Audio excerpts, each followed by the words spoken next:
नमस्कार छात्रों, आज मैं आपको कक्षा 10वीं विषय हिंदी इस विषय हिंदी में उपयोजित लेखन में जो पत्र लेखन का जो भाग है उसके लिए 5 अंक होते हैं।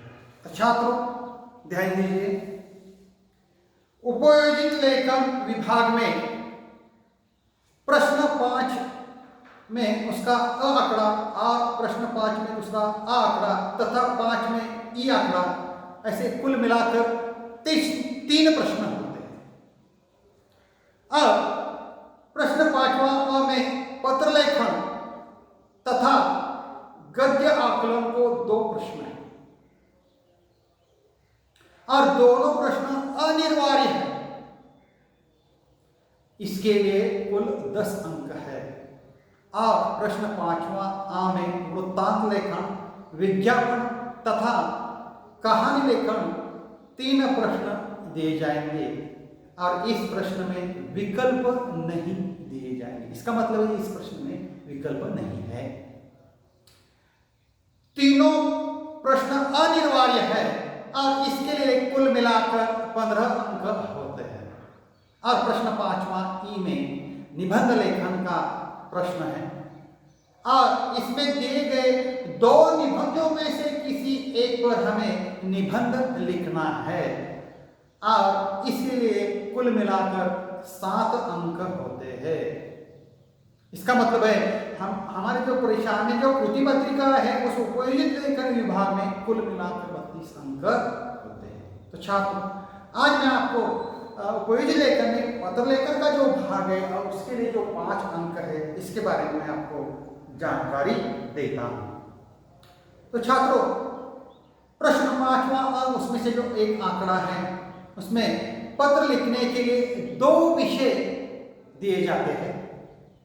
अब एक विषय औपचारिक पत्र से संबंधित होता है और दूसरा अनौपचारिक पत्र के लिए होता है। साथ ही यह सूचना भी दी होती है कि पत्र कौन किसे लिख रहा है और पत्र का विषय क्या है और दोनों पत्रों में से कोई सिर्फ एक पत्र लिखना है और इसके लिए कुल मिलाकर 5 अंक होते हैं। जानिए छात्रों, पत्र के द्वारा हम अपनी भावनाओं और अपने विचारों को शब्दों के माध्यम से लिखित रूप में किसी व्यक्ति तक पहुंचाते हैं। आज अपनी भावनाओं और विचारों को दूसरों तक पहुंचाने के लिए तीव्र गति वाले उपकरणों का प्रचार बहुत तेजी से हो रहा है। ऐसी हालत में पहले की अपेक्षा आजकल पत्र लिखने की आवश्यकता बहुत कम है। फिर भी हम अपने खास व्यक्ति, जो खास व्यक्ति होते हैं उसे क्या कहते हैं, खास व्यक्तियों, संबंधियों, मित्रों तथा सरकारी कामकाज के लिए पत्र लिखने की आवश्यकता होती है। पत्र लेखन एक कला है छात्रों। अपने विचारों को संक्षेप में प्रभावकारी ढंग से विषय के अनुरूप भाषा का प्रयोग कर पहुंचाना एक प्रकार का हुनर है। अब तक हम पत्र भेजने के लिए लिफाफे का प्रयोग करते थे और उस पर पत्र भेजने वाले का नाम और पता लिखते थे, लेकिन अब ईमेल से भेजे जाने वाले पत्रों में लिफाफे की आवश्यकता नहीं है। इसलिए पत्र में भेजने वाले का नाम, पता और ईमेल आईडी लिखना होता है। अब आपको ईमेल भेजने के तरीके से परिचित होना है। अतः इस वर्ष से ईमेल के प्रारूप के अनुरूप पत्र लेखन की पद्धति अपनाना अपेक्षित है। देखो छात्रों, पत्र लेखन के दो प्रकार होते हैं। पहला प्रकार है औपचारिक पत्र और दूसरा प्रकार है अनौपचारिक पत्र। पहले मैं आपको औपचारिक पत्र के बारे में मैं आपको जानकारी देता हूं। देखो छात्रों, जब हम औपचारिक पत्र लिखते हैं तो पहले आपण मराठी मध्ये हमको डाव्या बाजूला समज लाल जी रेषा असते त्याच्या डाव्या बाजूला काय लिहायचं, तो पहले हमें या लाल रेषा जोड़ दिनांक लिखनी चाहिए, उसके बाद प्रति लिखना चाहिए, उसके बाद विषय लिखना चाहिए, उसके बाद संदर्भ लिखना चाहिए, उसके बाद महोदय, उसके बाद विषय विवेचन, उसके बाद भवदीय भवदीया लिखना चाहिए, उसके बाद हस्ताक्षर, उसके बाद नाम, उसके बाद पता, उसके बाद ईमेल आईडी, और उसके बाद ईमेल आईडी कैसे लिखना चाहिए? देखो ईमेल आईडी कैसे लिखना चाहिए? xyz@abc कैपिटल लिखना चाहिए .com। ऐसे इसी तरह ईमेल आईडी लिखना चाहिए। देखो छात्रों, औपचारिक पत्र लिखते समय प्रति लिखने के बाद पत्र पाने वाले का पद और पता लिखना चाहिए। फिर पत्र में विषय तथा संदर्भ का उल्लेख करना चाहिए।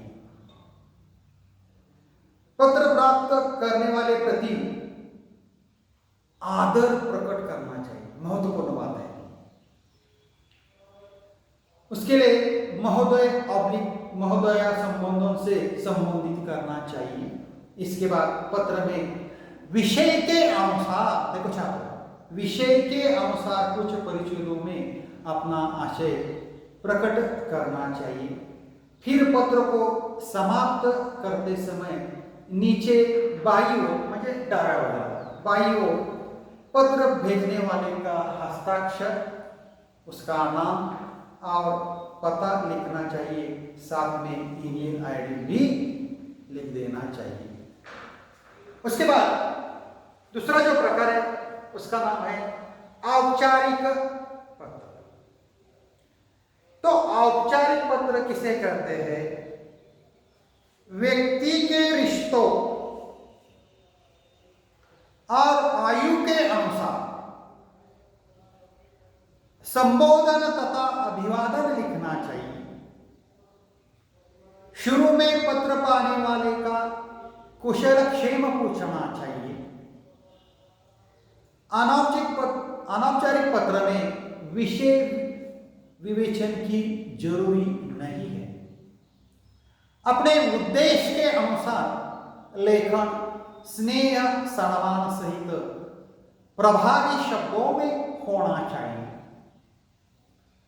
अब पत्र को समाप्त करते समय नीचे बाईं ओर पत्र भेजने वाले के हस्ताक्षर, नाम तथा पता लिखना चाहिए, साथ में ईमेल आईडी भी लिखना चाहिए। देखो छात्रों, अनौपचारिक पत्र का प्रारूप कैसा होता है इसके बारे में मैं आपको जानकारी देता हूं, फलक पर ध्यान दीजिए। पहले दिनांक लिखनी चाहिए, उसके नीचे संबोधन लिखना चाहिए, उसके बाद अभिवादन, उसके बाद प्रारंभ, उसके बाद विषय विवेचन, उसके बाद समापन, उसके नीचे हस्ताक्षर, उसके बाद नाम, उसके बाद पता, अंत में ईमेल आईडी कैसे लिखना चाहिए? xyz@abc.com।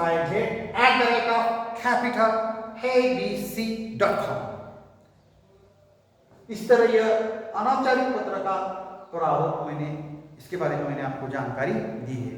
तो छात्रों, यहाँ मैं ठहरता हूँ। धन्यवाद।